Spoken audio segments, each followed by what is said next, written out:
नमस्कार दोस्तों। सर्द मौसम था, हड्डियों को कंपकपा देने वाली ठंड। शुक्र था ऑफिस का काम कल ही निपट गया था। दिल्ली से उसका मसूरी आना सार्थक हो गया था। बॉस निश्चित ही उससे खुश हो जाएंगे। श्रीनिवास खुद को काफ़ी हल्का महसूस कर रहा था। माता पिता की वह इकलौती संतान थी। उसके अलावा 2 छोटी बहनें थीं। पिता नौकरी से रिटायर्ड थे। बेटा होने के नाते घर की जिम्मेदारी उसी ही निभानी थी। वह बचपन से ही महत्वाकांक्षी रहा है। मल्टीनेशनल कंपनी में उसे जॉब पढ़ाई खत्म करते ही मिल गई थी। आकर्षक व्यक्तित्व का मालिक तो वह था ही। बोलने में भी उसका जवाब नहीं था। लोग जल्दी ही उससे प्रभावित हो जाते थे। कई लड़कियों ने उससे दोस्ती करने की कोशिश की, लेकिन अभी वह इन सब पचड़ों में नहीं पड़ना चाहता था। श्रीनिवास ने सोचा था मसूरी में उसे 2 दिन लग जाएंगे, लेकिन यहाँ तो एक दिन में ही काम निपट गया। क्यों ना कल मसूरी घूमा जाए। श्रीनिवास मज़े से गर्म कंबल में सो गया। अगले दिन वह मसूरी के माल रोड पर खड़ा था, लेकिन पता चला आज वहाँ टैक्सी व बसों की हड़ताल है। ओह, इस हड़ताल को भी आज ही होना था। श्रीनिवास अभी सोच में पड़ा ही था कि एक टैक्सी वाला उसके पास आकर कानों में फुसफुसाया, साहब कहाँ जाना है? अरे भाई, मसूरी घूमना था, लेकिन इस हड़ताल को भी आज होना था। कोई दिक्कत नहीं साहब, अपनी टैक्सी है ना। इस हड़ताल के चक्कर में अपनी वाट लग जाती है सर जी। हम आपको घुमाने ले चलते हैं, लेकिन आपको एक मैडम के साथ टैक्सी शेयर करनी होगी। वे भी मसूरी घूमना चाहती हैं। आपको कोई दिक्कत तो नहीं? ड्राइवर बोला। कोई चारा भी तो नहीं, चलो कहाँ है टैक्सी? ड्राइवर ने दूर खड़ी टैक्सी के पास खड़ी लड़की की ओर इशारा किया। श्रीनिवास ड्राइवर के साथ चल पड़ा। हेलो, मैं श्रीनिवास दिल्ली से। हेलो, मैं मनामी लखनऊ से। मैडम, आज मसूरी में हम 2 अनजानों को टैक्सी शेयर करना है। आप कंफर्टेबल तो रहेंगी ना? आह, थोड़ा अनकंफर्टेबल लग तो रहा है, पर इट्स ओके। इतने छोटे से परिचय के साथ गाड़ी में बैठते ही ड्राइवर ने बताया, सर, मसूरी से लगभग 30 किलोमीटर दूर टिहरी जाने वाली रोड पर शांत और खूबसूरत जगह धनौल्टी है। आज सुबह से ही वहाँ बर्फबारी हो रही है। क्या आप लोग वहाँ जाकर बर्फ़ का मज़ा लेना चाहोगे?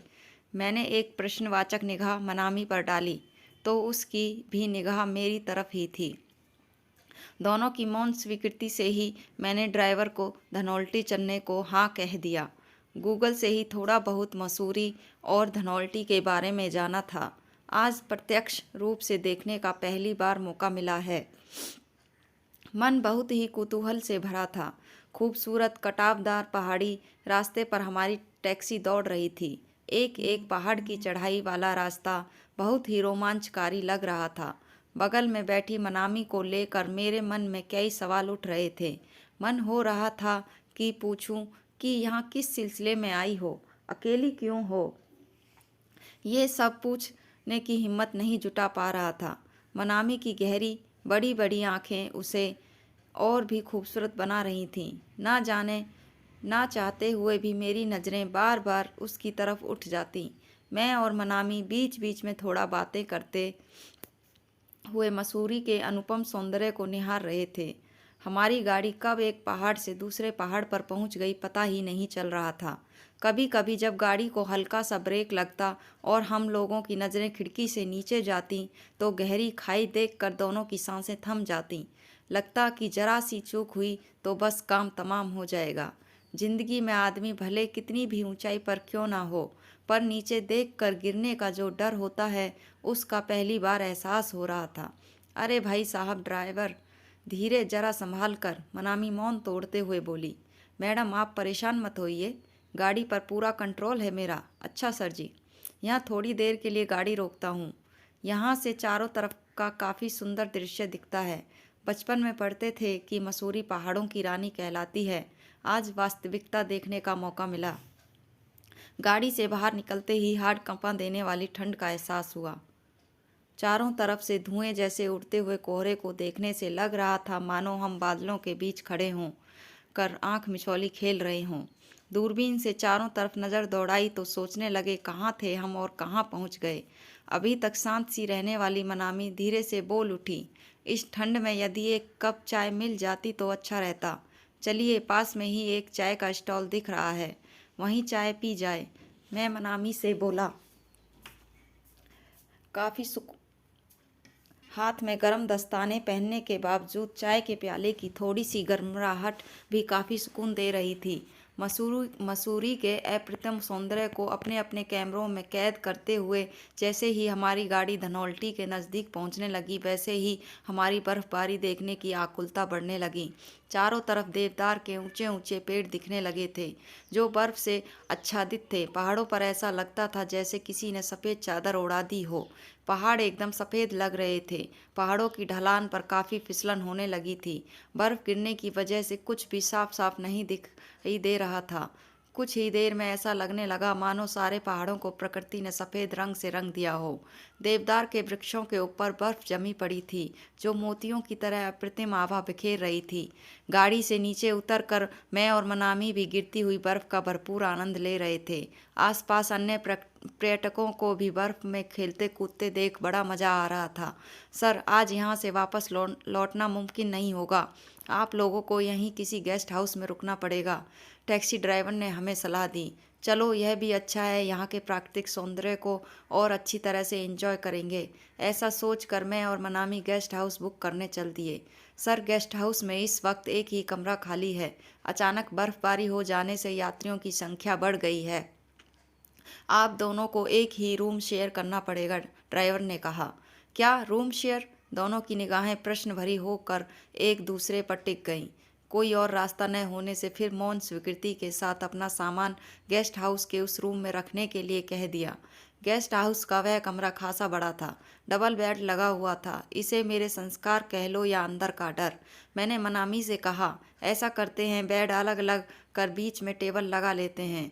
मनामी ने भी अपनी मौन सहमति दे दी। हम दोनों अपने अपने बेड पर बैठे थे। नींद न मेरी आंखों में थी न मनामी की। मनामी के अभी तक के साथ से मेरी उससे बात करने की हिम्मत बढ़ गई थी। अब रहा नहीं जा रहा था। बोल पड़ा, तुम यहाँ मसूरी क्या करने आई हो? मनामी भी शायद अब तक मुझसे सहज हो गई थी। बोली, मैं दिल्ली में रहती हूँ। अच्छा, दिल्ली में कहाँ? सरोजनी नगर। अरे, वाट अ कोइंसिडेंट। मैं INA में रहता हूँ। मेरे हाल ही में पढ़ाई कंप्लीट की है। 2 और छोटी बहनें हैं। पापा रहे नहीं। मम्मी के कंधों पर ही हम बहनों का भार है। सोचती थी जैसे ही पढ़ाई पूरी हो जाएगी मम्मी का भार कम करने की कोशिश करूँगी, लेकिन लगता है अभी वह वक्त नहीं आया। दिल्ली में जॉब के लिए इंटरव्यू दिया था। उन्होंने सेकंड इंटरव्यू के लिए मुझे मसूरी भेजा है। वैसे तो मेरा सिलेक्शन हो गया है, लेकिन कंपनी के टर्म एंड कंडीशन मुझे ठीक नहीं लग रही। समझ नहीं आ रहा क्या करूं। इसमें इतना घबराने या सोचने की क्या बात है? जॉब पसंद नहीं आ रही तो मत करो। तुम्हारे अंदर काबिलियत है तो जॉब दूसरी जगह मिल ही जाएगी। वैसे मेरी कंपनी में भी अभी न्यू वैकेंसी निकली हैं। तुम कहो तो तुम्हारे लिए कोशिश करूं? सच में, अपना CV तुम्हें मेल कर दूंगी। शायद वक्त ने हमें मिलाया इसलिए हो कि मैं तुम्हारे काम आ सकूं। श्रीनिवास के मुंह से अचानक निकल गया। मनामी ने एक नज़र श्रीकांत की तरफ देखी, फिर मुस्कुरा कर निगाहें झुका ली। श्रीनिवास का मन हुआ कि ठंड से कंपकपाते हुए मनामी के हाथों को अपने हाथों में ले ले, लेकिन मनामी कुछ गलत ना समझ ले, यह सोचकर रुक गया। फिर कुछ सोचता हुआ कमरे से बाहर चला गया। सर्द भरी रात, बाहर गेस्ट हाउस की छत पर गिरते बर्फ से टपकते पानी की आवाज़ अभी भी आ रही थी। मनामी ठंड से सिहर रही थी कि तभी कॉफ़ी का मग बढ़ाते हुए श्रीनिवास ने कहा, यह लीजिए, थोड़ी गर्म व कड़क कॉफ़ी। तभी दोनों के हाथों का पहला हल्का सा स्पर्श हुआ तो पूरा शरीर सिहर उठा। एक बार फिर दोनों की नज़रें टकरा गईं। पूरे सफ़र के बाद अब की पहली बार पूरी तरह से मनामी की तरफ देखा तो देखता ही रह गया। कब मैंने मनामी के होठों पर चुम्बन रख दिया, पता ही नहीं चला। फिर मौन स्वीकृति से थोड़ी देर में ही दोनों एक दूसरे की आगोश में समा गए। सांसों की गर्मराहट से बाहर की ठंड से राहत महसूस होने लगी। इस बीच मैं और मनामी एक दूसरे को पूरी तरह कब समर्पित हो गए पता ही नहीं चला। शरीर की कंपकपाहट अब कम हो चुकी थी। दोनों के शरीर थक चुके थे, पर गर्मराहट बरकरार थी। रात कब गुजर गई पता ही नहीं चला। सुबह सुबह जब बाहर पेड़ों पत्तों पर जमी बर्फ छन छन कर गिरने लगी तो ऐसा लगा मानो पूरे जंगल में किसी ने तराना छेड़ दिया हो।